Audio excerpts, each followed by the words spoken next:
Não somos nós, irmãos, mas Jesus em nós. Essa é a esperança que ecoa.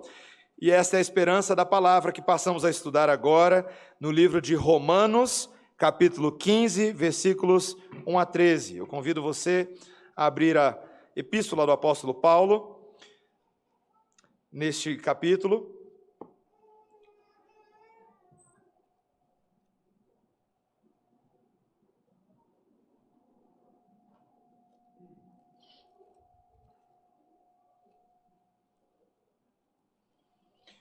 A epístola de Paulo, meus irmãos, nós temos nos debruçado sobre ela e a estrutura dela é fascinante, porque, conquanto nos primeiros 11 capítulos, Paulo tenha gastado bastante tempo falando sobre qual é a base da nossa esperança, do Evangelho de Cristo. Nos capítulos 12 em diante, ele não perde nem um pouco de tempo para falar qual é o tipo de vida que Deus espera que eu e você vivamos, se Cristo fez todas as coisas que Ele fez por nós. E nós estamos falando sobre isso, a vida de relacionamentos, o corpo de Cristo. E hoje, versículos 1 até o versículo 13 do capítulo 15, acompanhem com atenção a exposição do Evangelho. Ora, nós que somos fortes devemos suportar as debilidades dos fracos e não agradar-nos a nós mesmos. Portanto, cada um de nós agrade ao próximo no que é bom para edificação. Porque também Cristo não se agradou a si mesmo. Antes, como está escrito, as injúrias dos que te ultrajavam caíram sobre mim. Pois tudo quanto outrora foi escrito para o nosso ensino foi escrito, a fim de que pela paciência e pela consolação das Escrituras tenhamos esperança. Ora, o Deus da paciência e da consolação vos conceda o mesmo sentir de uns para com os outros, segundo Cristo Jesus, para que concordemente e a uma voz glorifiqueis ao Deus e Pai de nosso Senhor Jesus Cristo. Portanto, acolhei-vos uns aos outros, como também Cristo nos acolheu para a glória de Deus. Digo, pois, que Cristo foi constituído um ministro da circuncisão, em prol da verdade de Deus, para confirmar as promessas feitas aos nossos pais, e para que os gentios glorifiquem a Deus por causa da sua misericórdia, como está escrito: por isso eu te glorificarei entre os gentios, e cantarei louvores ao teu nome. E também diz: alegrai-vos, ó gentios, com o seu povo. E ainda, louvai ao Senhor, vós todos os gentios, e todos os povos o louvem. Também Isaías diz: haverá a raiz de Jessé, aquele que se levanta para governar os gentios. Nele os gentios esperarão. E o Deus da esperança vos encha de todo o gozo e paz no vosso crer, para que sejais ricos de esperança no poder do Espírito Santo. Amém. Esta é a palavra do Senhor. Vamos orar, irmãos. Ó Senhor, que alegria novamente neste dia do Senhor estarmos diante da Tua revelação, que nessa manhã tanto já nos consolou, nos alegrou, nos confrontou e nos levou a Cristo. Agora novamente podemos, pela Tua palavra e pela fé, apreender o conteúdo da vida. Ó Pai, fala conosco na pessoa de Cristo e pelo Espírito Santo. Essa é a nossa oração. Amém. Irmãos, eu não sei se vocês já participaram dessas viagens de equipe de trabalho. Hoje em dia, num mundo muito cheio de discurso motivacional e de coaching e por aí vai, tem se popularizado essas viagens de empresa. Então, o que o chefe faz? O chefe vai lá para dar um boost assim, no ânimo do pessoal, nos números, no fim do mês. Ele programa uma viagem para que a empresa, os funcionários, viajem juntos, seja para Chapada dos Veadeiros, para a praia, para que ali eles tenham um tempo para pensar um pouco no trabalho que é feito na empresa. E um dos componentes que o chefe deseja incutir na cabeça dos seus funcionários é uma visão do todo. Uma visão do todo. Tem muito chefe que está cansado de funcionário que só pensa em si mesmo. Que só quer ganhar o seu e faz de tudo para passar os outros para trás e que fique em evidência. Não. Funcionário bom precisa começar a pensar um pouco como chefe. precisa pensar como o dono da empresa. E uma das coisas que se faz lá é, ele reúne todo mundo e começa a passar alguns slides de como a empresa funciona. Aquilo que você faz no dia a dia, aquela pequena dimensão do seu trabalho, seja em recursos humanos, seja no setor financeiro, seja nas estratégias de marketing, seja no setor de produção ou de mídias, não importa. Aquilo que você faz parte de um todo maior, e é importante que você entenda esse todo para entender o porquê do que você faz, da forma como faz, e qual o foco disso, qual o propósito dessas coisas. Meus irmãos, na palavra de Deus, o tempo inteiro, o nosso chefe celestial faz isso conosco. O nosso Criador, Ele deseja que nós vivamos uma vida aqui agora para a glória dEle, mas ao mesmo tempo, nós só conseguiremos viver essa vida agora, se nós tivermos também uma visão do todo. E Ele nos traz, como Ele faz hoje em Romanos 15, para o seu plano de voo. O que vocês estão fazendo na igreja local tem a ver com uma obra maior que Deus está fazendo na história, em alcançar, inclusive, os gentios. Toda a vida da igreja local tem a ver com essa obra de Deus na história da redenção, da qual nós fazemos parte, da qual nós temos uma função, e nós glorificamos a Deus quando somos funcionários fiéis ao plano de voo. Quando entendemos, isso muda a maneira como a gente se relaciona na igreja local. É sobre isso que nós estudaremos hoje à noite. E meus irmãos, nesse capítulo 15 de Romanos, os 2 primeiros versículos que nós temos são basicamente um resumo do que nós temos visto no capítulo 14, da teologia relacional, e dos versículos 3 até o versículo 13, nós temos a adição de Paulo, o ensino que ele tem para trazer para nós nessa noite, que deve ser atendido com prestatividade e disposição de coração. Então, primeiro, uma recapitulação usando os versículos 1 e 2. Acompanhe comigo a leitura da palavra de Deus. Ora, nós que somos fortes devemos suportar as debilidades dos fracos e não agradar-nos a nós mesmos. Por enquanto, apenas até aí. Essas palavras resumem bem o que Paulo vem explicando, que na vida de uma igreja local existe uma dinâmica. Alguns são mais fortes na sua maturidade cristã e outros ainda estão um pouquinho atrás, são mais fracos, por inúmeros motivos. Seja porque sejam novos convertidos, seja porque são novos em idade, muitas vezes, neófitos na experiência de vida com Deus. E Paulo está falando, olha, todos vocês agora pertencem à mesma igreja, porque nós vimos no capítulo 14, Cristo fez uma obra de botar vocês todos dentro da mesma família. Portanto, veja no versículo 15, ele diz, nós que somos fortes, e Paulo se inclui agora nesse grupo dos que são mais maduros em sua consciência cristã, em sua maturidade, nós os fortes devemos suportar as debilidades dos fracos. Meus irmãos, suportar aqui, qualificando a palavra bem, não é apoiar as debilidades dos fracos, não é incentivá-los a permanecer na sua fraqueza espiritual, também não é simplesmente tolerar, nós explicamos isso, não é simplesmente exercer uma enorme tolerância e aguentar os fracos pelo resto da vida, ainda que na vida cristã nós temos que sim tolerar os nossos irmãos, mas suportar é literalmente sustentar, ajudá-los, carregá-los conosco. Quem é verdadeiramente forte em Cristo Jesus é uma espécie de halterofilista para a glória de Deus, basicamente isso. Você carrega os outros. Você carrega os fardos deles. Os fardos deles passam a ser seu fardo, porque você está numa relação de responsabilidade mútua. O apóstolo Paulo, em Gálatas capítulo 6, explica exatamente isso. Que produzir o bem na vida do outro é também ajudar a carregar o fardo dele. Muitas vezes nós não conseguimos carregar os fardos individualmente, e é por isso que Deus inventou esse negócio chamado igreja. Porque igreja é uma distribuição de tarefas, igreja é uma distribuição de responsabilidade, e assim fazendo, nós cumprimos o chamado de Cristo para nós. Meus irmãos, eu estava hoje ali com os meninos no curso de noivos, foi muito legal conversar com eles, a gente estava conversando sobre família hoje.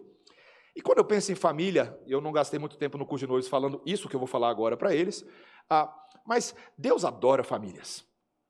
Quando Deus criou a igreja, o que Ele estava fazendo para si? Uma família. Uma família que reflete quem Deus é. Pai, Filho e Espírito Santo, a Trindade Santa, é apenas um Deus, são todos eles um único Deus, mas de uma certa forma existe uma relação familiar. O próprio Deus se revela a nós com nomes que caracterizam a relação familiar que ele tem consigo mesmo. Ele se chama de pai, você só é pai se é pai em relação a alguém que é filho. Ele se chama de filho, porque você só é filho se você é filho de alguém. Essas coisas nos lembram, meus irmãos, que Deus concebeu a igreja dele como reflexo de quem ele mesmo é, dos seus atributos. Se Deus, ele mesmo, é assim dentro da Trindade, a igreja reflete isso também. Nós nos servimos uns aos outros. E claramente Paulo diz, nós não devemos agradar-nos a nós mesmos. Quem é maduro, quem é forte, não está pensando só em si. Nós eliminamos esse pensamento egocêntrico em favor de algo outrocêntrico, centrado no serviço a outros, no cuidado de outros. Por isso que ele diz no versículo 2, veja, portanto, cada um de nós agrade ao próximo no que é bom para a edificação.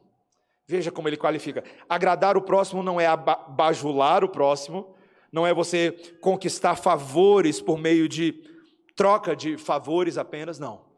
Agradar o próximo é edificá-lo, é construí-lo. A igreja do Senhor é trabalho constante em prol da edificação mútua. Aqui a gente não tem tempo para ficar derrubando um ao outro, destruindo um ao outro. Para falar de inimigo das nossas almas já tem o diabo, já tem esse mundo de pessoas que adora destruir reputação alheia. Na igreja do Senhor, não. Nós nos edificamos uns aos outros. E com isso, meus irmãos, Paulo basicamente resume o que ele vem falando até agora. Essa é a teologia que ele está defendendo do corpo de Cristo. E alguém poderia pensar, pastor, que legal que Paulo foi o primeiro coaching a descobrir essas coisas. Hoje em dia todo mundo está fazendo isso, né?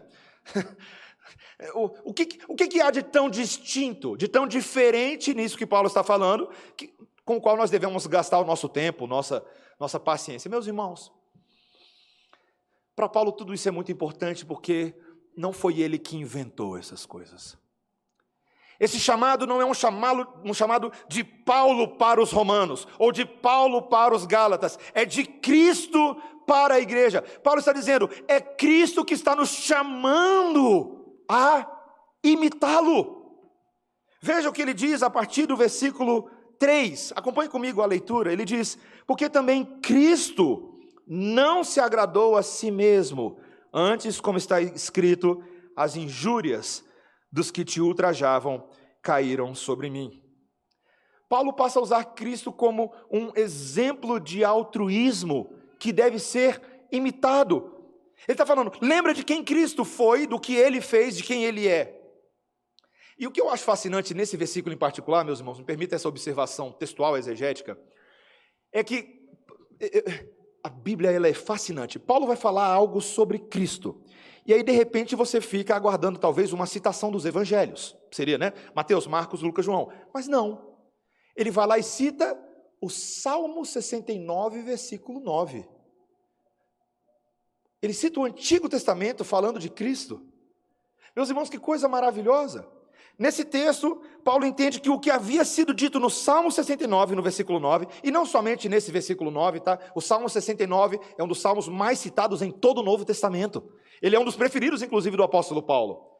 Ele cita porque ele entendia que aquele salmo era um salmo messiânico, que as coisas ali descritas, que o sofrimento do salmista lá retratado, correspondiam ao que Cristo haveria de viver, a vida que ele haveria de ter debaixo do sol. Então veja, ele diz, a citação do Salmo, versículo 9, do 69 é, as injúrias dos que te ultrajavam caíram sobre mim. Ele lembra que Cristo, a partir dessa perspectiva do Salmo, foi um carregador de fardos por excelência. Meus irmãos, por que Jesus foi o Filho amado em quem o Pai se comprazia? Como é que essa voz veio do céu? Por que o Pai disse isso a respeito do Filho? Porque o Filho, voluntariamente, em obediência a Deus, decidiu carregar o fardo do nosso pecado sobre si. O sofrimento do salmista era um pálido reflexo do que Cristo haveria de viver e passar. Por mais que o salmista, você pode pensar em Davi e tantos outros, eles sofreram, tá? Davi foi perseguido pelos seus compatriotas, foi perseguido pela sua própria família, foi destronado, ele foi colocado para a margem. Você poderia falar: rapaz, isso foi difícil. Mas, meus irmãos, o sofrimento de Davi é ficha, perto de você ter que carregar todos os pecados dos homens sobre os seus ombros. Veio para os que eram seus e os seus não o receberam.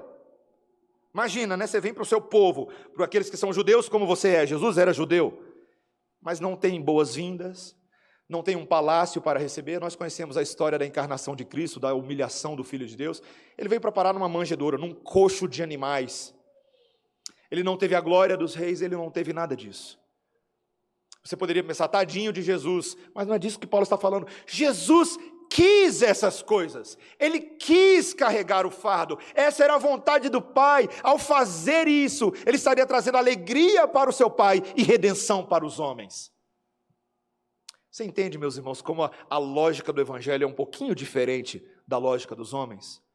A obra de Cristo, sofredora, difícil de carregar o fardo das nossas iniquidades, é o motivo pelo qual eu e você estamos nessa igreja hoje à noite. Nós estamos aqui reunidos porque Jesus decidiu carregar nossos fardos. Meus irmãos, quão maravilhoso isso.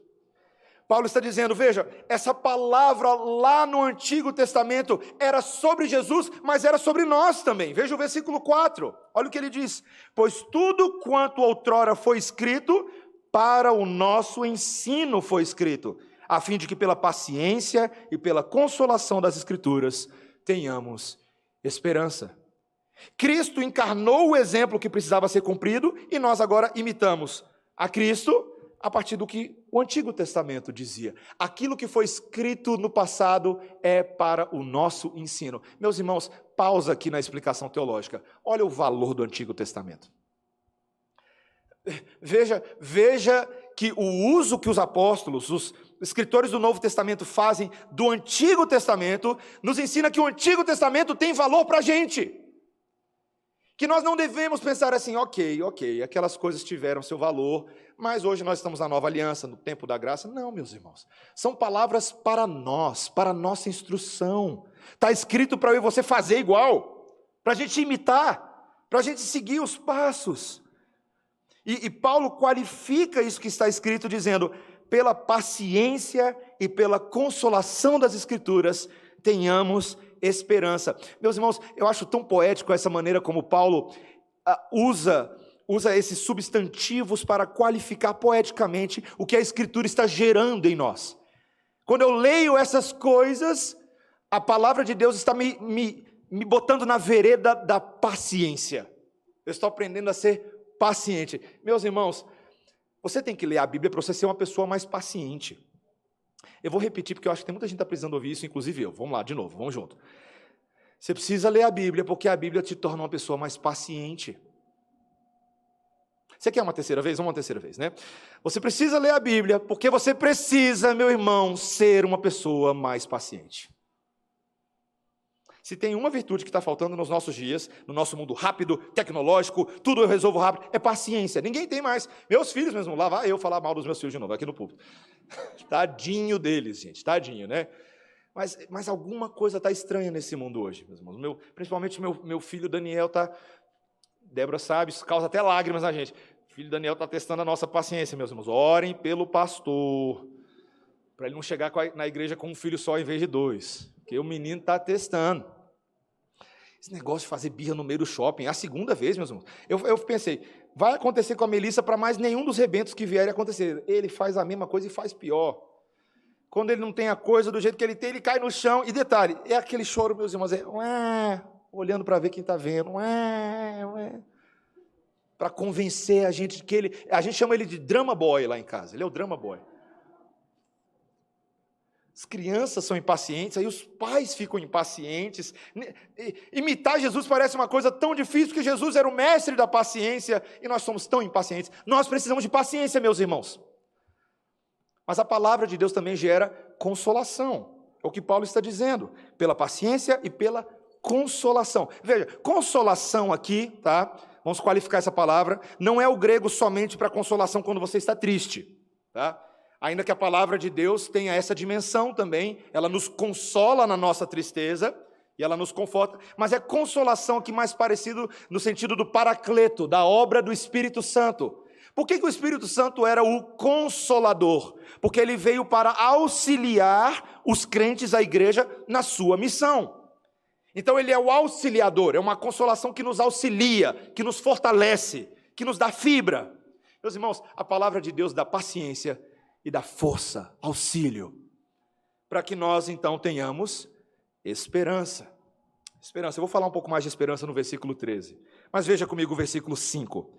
Ora, então basicamente Paulo está dizendo, ora, o Deus da paciência e da consolação vos conceda o mesmo sentir de uns para com os outros, segundo Cristo Jesus.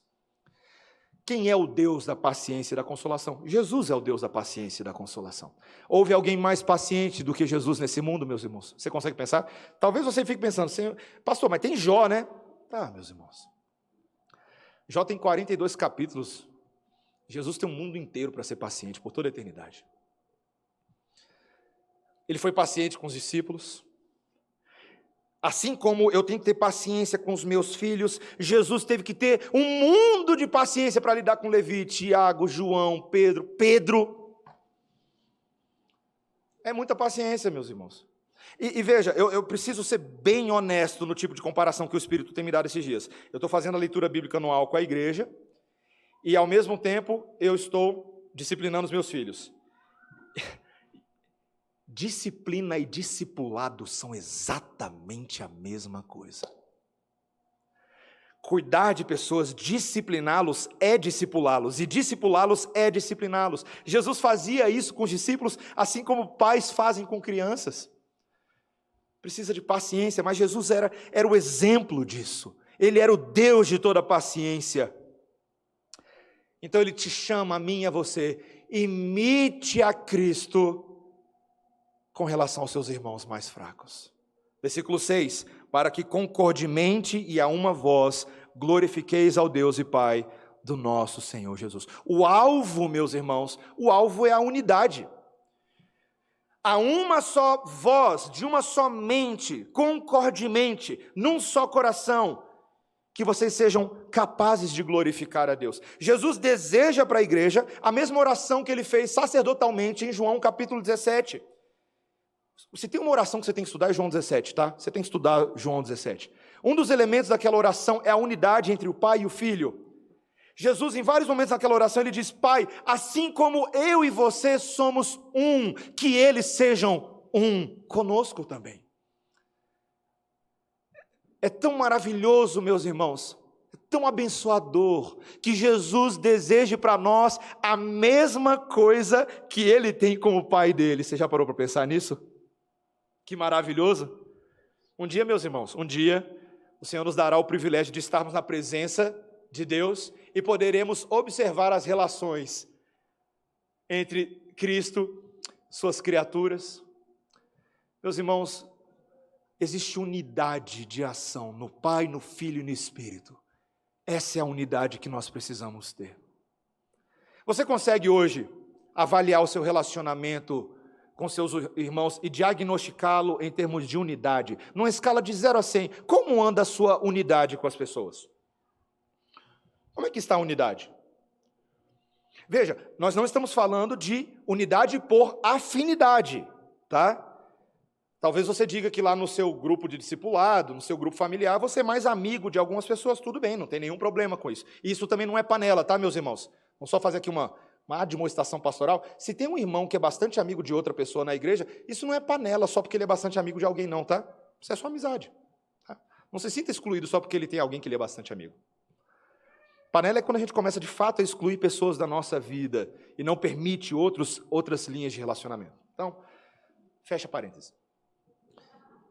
Mas unidade em Cristo independe de afinidade.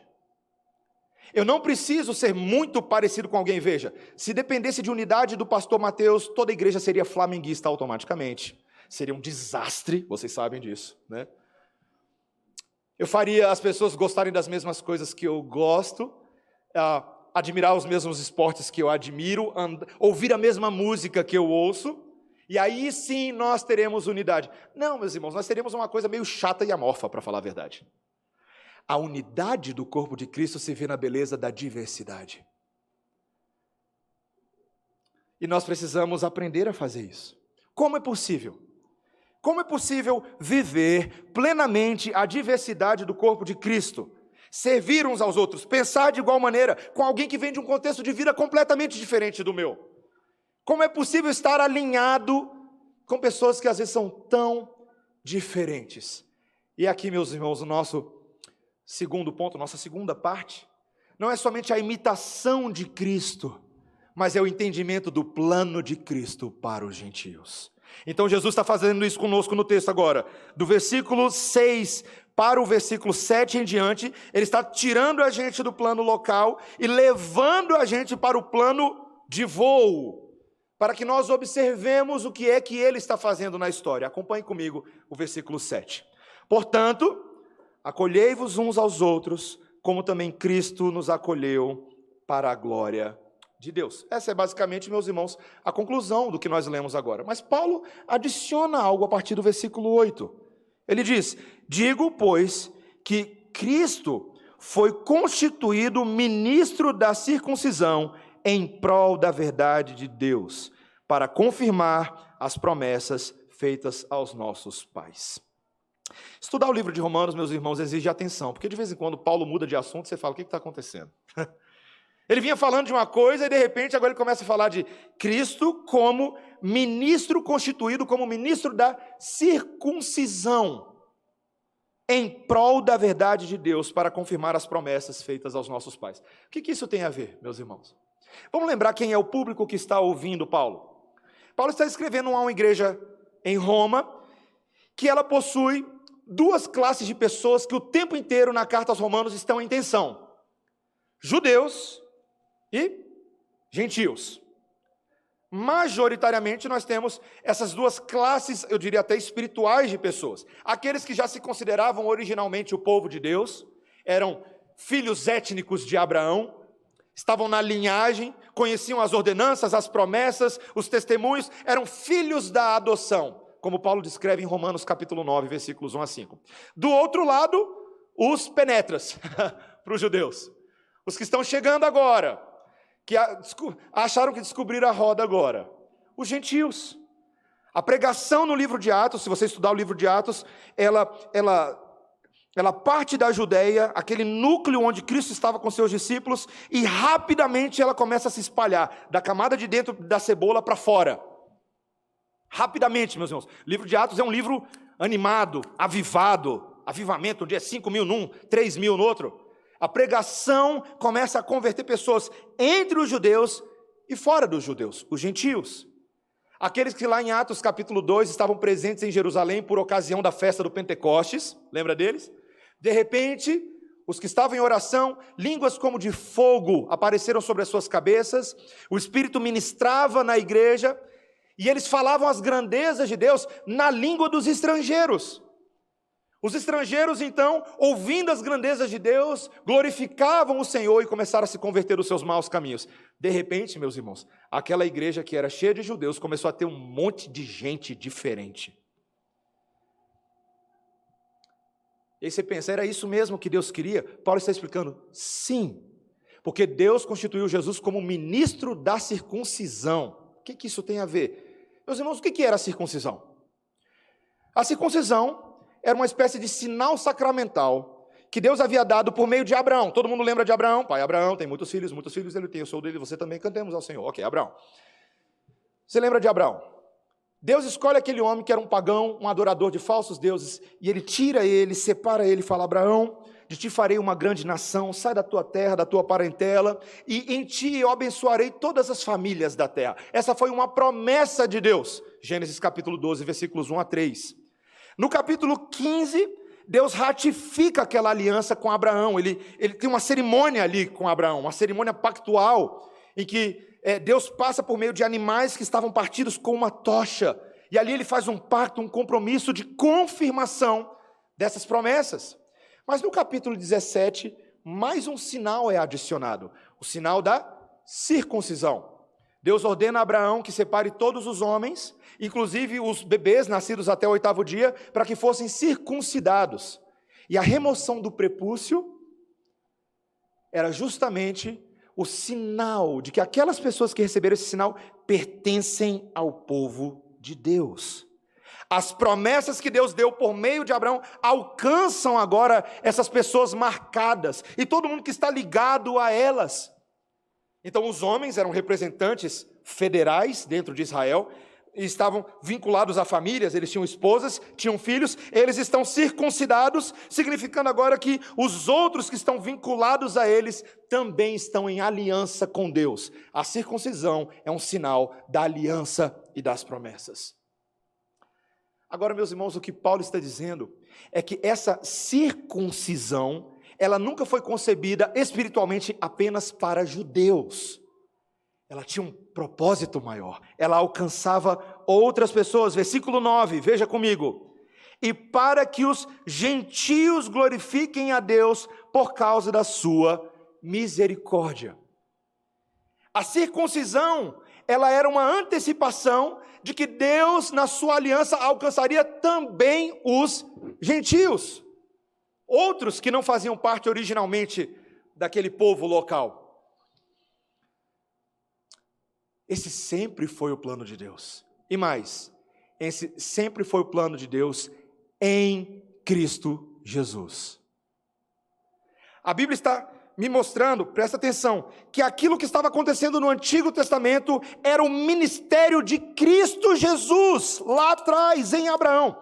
Se você está com dúvidas, volta comigo aí rapidinho em Romanos capítulo 4. Olha aí, eu quero que você veja claramente que o que estava acontecendo lá era o ministério evangelístico de Jesus, ou de Cristo, porque é o termo que é usado, o termo do ungido do Senhor, messiânico, através de Abraão. Romanos capítulo 4, veja aí, versículo 1, que pois diremos ter alcançado Abraão, nosso pai, segundo a carne? Porque se Abraão foi justificado por obras, tem que se gloriar, porém não diante de Deus. Pois que diz a Escritura, Abraão creu em Deus, e isso lhe foi imputado para a justiça. Quando Abraão creu que o que Deus estava falando, prometendo e ordenando, e Abraão obedeceu a Deus, ali estava sendo justificado pela fé o pai Abraão. Em Gálatas capítulo 3, versículo 6 e diante, Paulo vai dizer que o evangelho de uma certa forma foi pregado a Abraão e foi crido através de Abraão, e todo mundo que crê em Cristo Jesus é filho de Abraão. Foi a oração do presbítero Gualda, se você estava prestando atenção na liturgia no culto hoje. Cristo não é uma ideia nova do Novo Testamento para inventar a adição de pessoas que não eram povo de Deus. Não, Cristo é algo que desde o princípio foi concebido pelo Pai para alcançar judeus e gentios. É isso que Paulo está explicando para a igreja. Esse é o evangelho, sempre foi isso. Se você estudar o Antigo Testamento, você vai perceber que os gentios estavam sendo incluídos na aliança desde o passado. Você já ouviu falar de uma mulher chamada Raabe? Lembra de Raabe? Meus irmãos, Raabe era alguém cuja profissão não é recomendada. Quando os espias vão a Jericó, e eles deparam com essa mulher Raabe, eles não sabiam o que ela ia fazer. Ninguém sabia, mas Deus sabia. Deus já estava alcançando o coração dela, convertendo ela, e ela agiu com fé para esconder os espias, porque ela cria no Deus de Israel. Você já ouviu falar de uma mulher chamada Ruth, que era moabita de origem, e se fosse para falar do berço dela, ela jamais seria parte do povo de Deus, porque o povo ao qual ela pertencia era inimigo dos israelitas, entrou em guerra no deserto com os israelitas. Mas Deus tinha algo diferente para ela, né? Deus a alcançou, junto com a sua nora, Noemi, colocou um homem chamado Boaz. Você sabe o que eu acho fascinante? Falar de Ruth e Raabe. Meus irmãos, eu não preciso entrar em nenhum tipo de feminismo gospel aqui não, tá? É porque aprouve a Deus salvar essas mulheres na condição em que elas estavam, e inclusive colocar Ruth como vovó de Jesus. Então eu vou repetir para você. Ruth se torna vovó de Jesus. Ela entra na linhagem que Deus está construindo, uma linhagem de eleitos não segundo a carne, mas segundo a eleição, a predestinação maravilhosa de Deus, que consegue pegar pessoas que não valem nada e trazem para dentro da família da fé. Deus sempre quis trazer os gentios para dentro. E Paulo, para confirmar isso, volta agora para o capítulo 15, caminhando aqui já para o final, meus irmãos.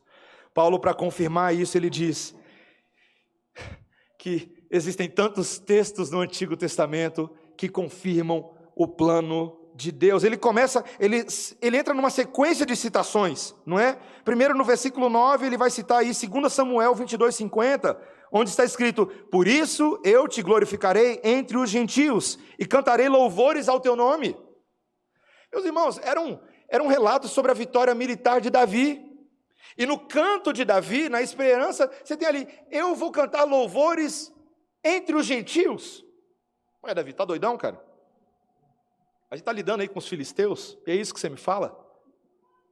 Sim, porque o profeta Davi, o homem de Deus Davi, passou a entender a vontade de Deus. Logo adiante, versículo 10, ele vai citar então Deuteronômio 32:43.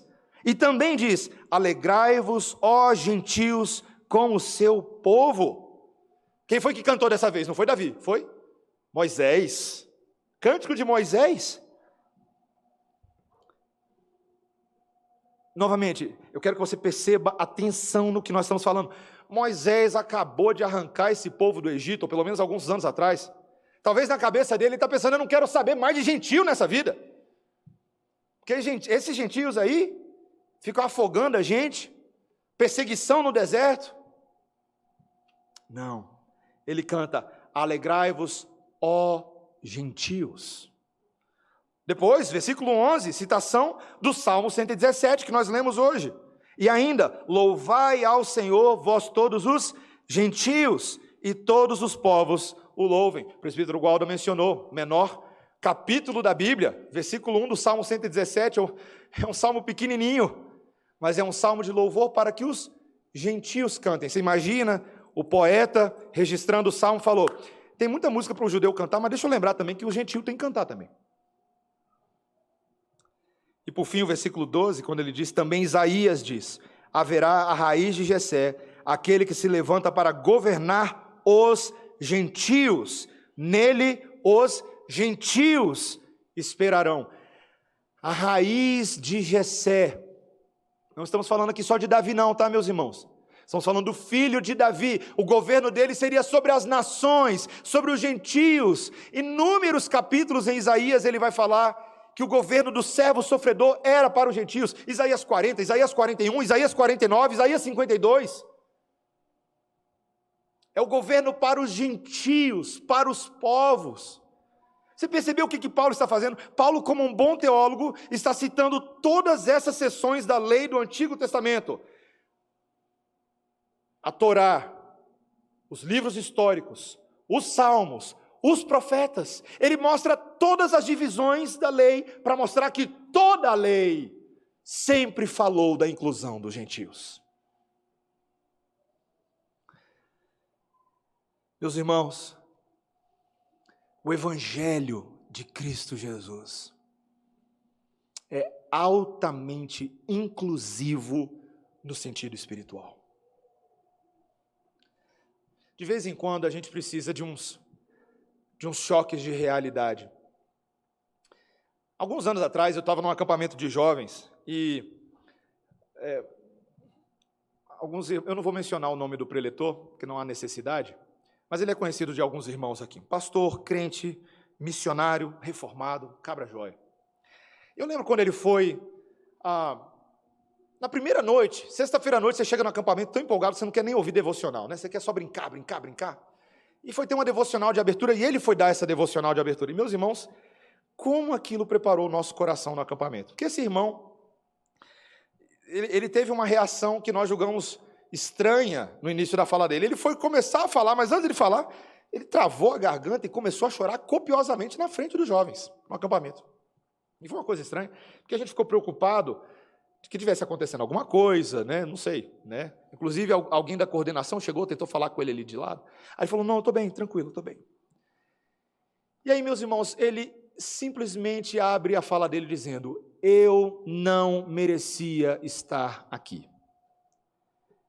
E ali, de forma muito simples, ele passa a descrever quem ele era na vida pregressa dele, antes da conversão dele. Meus irmãos, que história difícil. Envolvimento com drogas, pesado, uma vida de criminalidade, complicada. Um relato complicado. Ele chorava e contava isso. Mas então ele conta sobre a conversão dele. E ele fala algo ali, eu não era nem reformado formalmente falando ainda, mas aquilo ali teve um efeito sobre mim. Ele disse, eu não merecia estar aqui, mas Deus é tão bondoso e misericordioso que Ele faz coisas que nós não entendemos. E hoje eu falo a vocês na condição de pastor que foi alcançado pela graça de Cristo. Meus irmãos, era um gentio falando a gentios ali. Alguém que se dependesse dele, dos seus méritos, das suas obras, das suas conquistas, não convenceria ninguém. Talvez nem convenceria ninguém de que deixou de ser um criminoso à luz de tudo que ele já havia feito no passado. Mas Deus, em sua rica misericórdia e por causa do sangue lavador de Jesus, tem condições de dar ficha limpa para o pior dos criminosos. Ele havia feito aquilo por aquele pastor, havia feito isso pelo apóstolo Paulo, e eu tenho certeza absoluta que ele tem feito isso exatamente por cada um de nós. Quem somos nós, meus irmãos? Gentios que não deveriam estar aqui hoje à noite. Você não deveria estar aqui hoje à noite. Não deveria. Eu não deveria estar aqui hoje à noite. Nenhum de nós. A nós só competiu corar de vergonha. Nós somos zombadores por essência, escarnecedores. Se Cristo estivesse aqui e nós estivéssemos no nosso velho homem, a gente cuspiria na cara dele. Nós o rejeitaríamos. A inclinação do nosso coração não é adorar a Deus por origem. Mas Deus, sendo rico em misericórdia, por causa do grande amor com que nos amou. O que ele fez?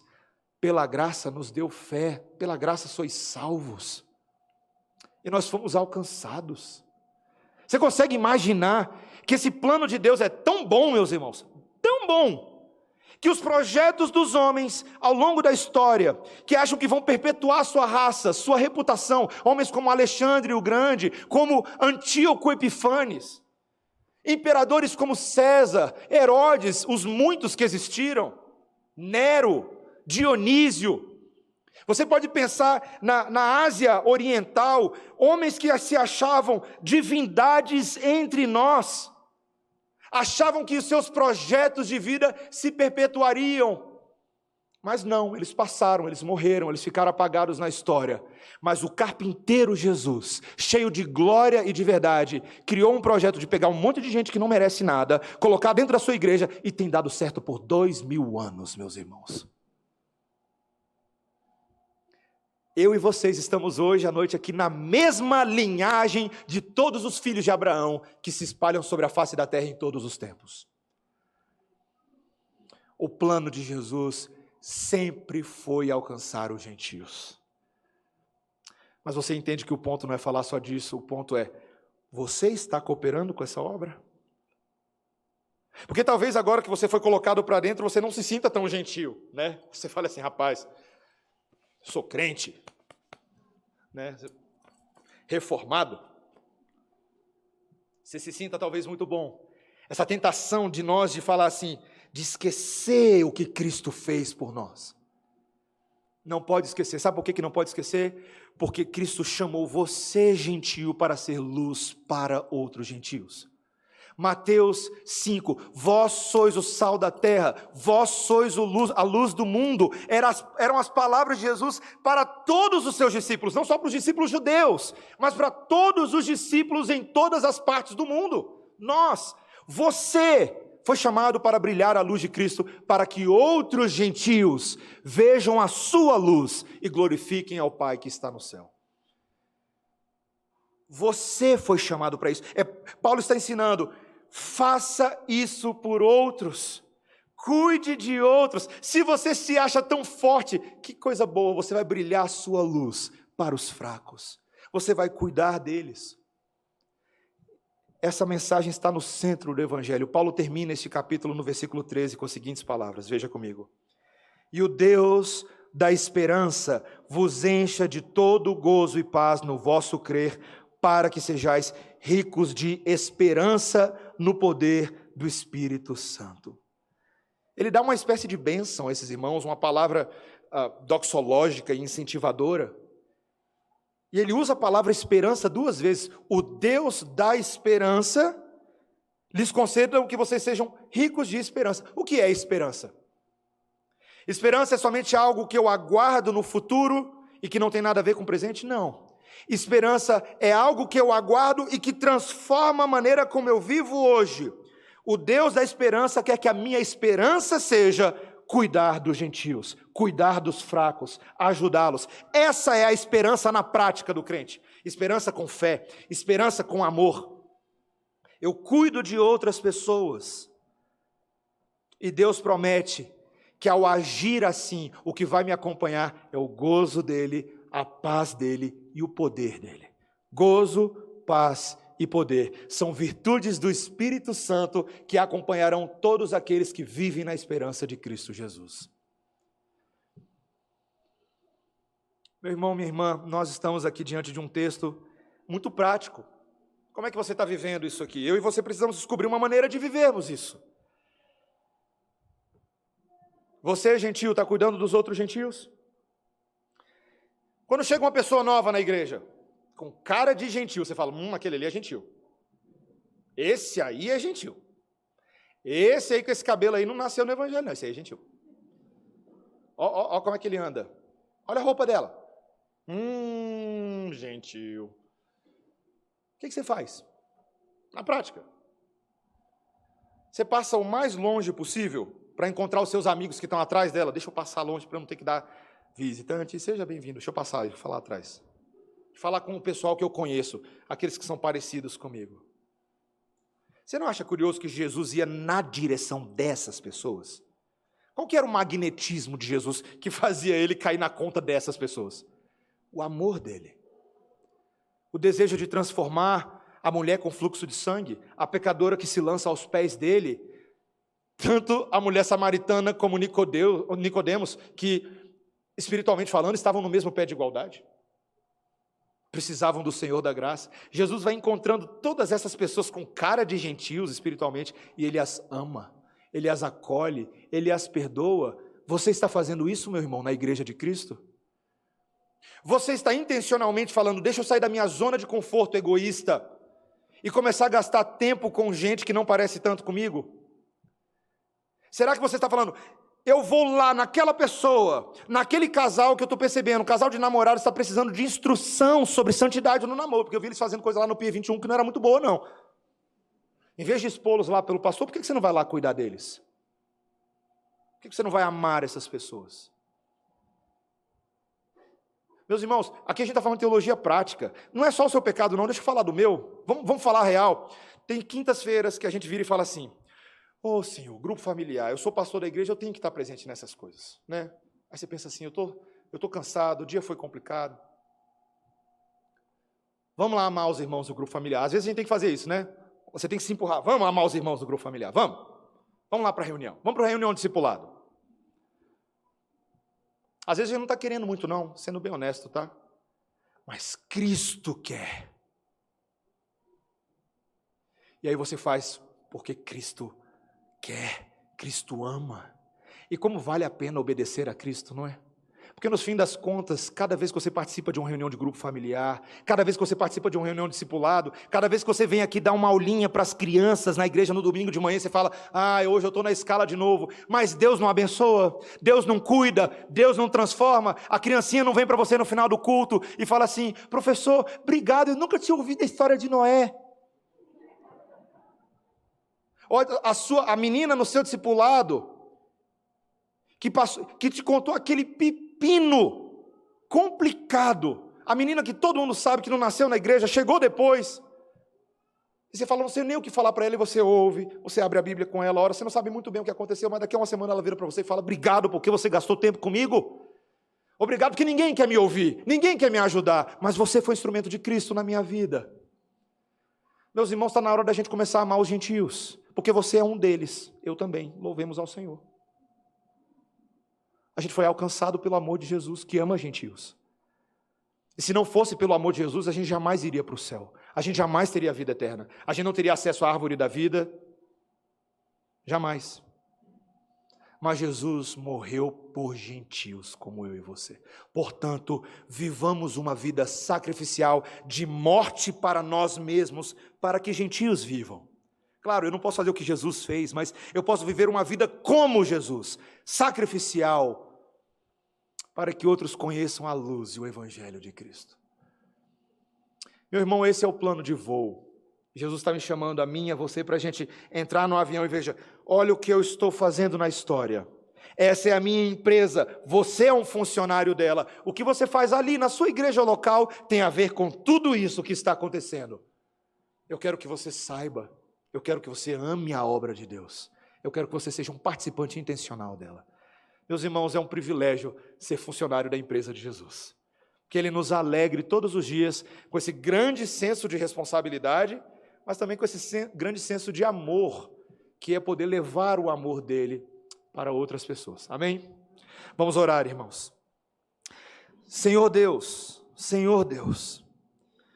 nós estamos diante da Tua palavra, que nos estimula ao altruísmo de Cristo, a simpatia de Cristo para com o fraco, para com o gentio. Senhor, nós precisamos carregar essa viva e prática esperança, porque em Cristo não há tempo a desperdiçar com teorizações vazias. Não há tempo, Senhor. A raiz de Jessé quer alcançar gentios.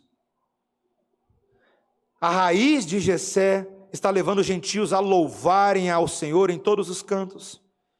Quem seríamos nós, Senhor, para ficar de fora deste grande plano? Senhor, cada um de nós precisa nessa noite do estímulo do Espírito Santo, da esperança eterna que nos leva a acolher uns aos outros, como também Cristo nos acolheu para a glória de Deus. Senhor, confirma essas promessas eternas em nossos corações, para que os gentios te glorifiquem a Ti por causa da sua grande misericórdia. E que nós todos, a uma só voz, possamos cantar na Tua presença um dia, como nós todos o faremos, quando estivermos vendo o nosso Salvador face a face. As nações, os povos reunidos, que pelo trabalho pequenininho, invisível, na igreja local, na vida dos nossos irmãos, Cristo alcance as nações. Em nome de Jesus. Amém.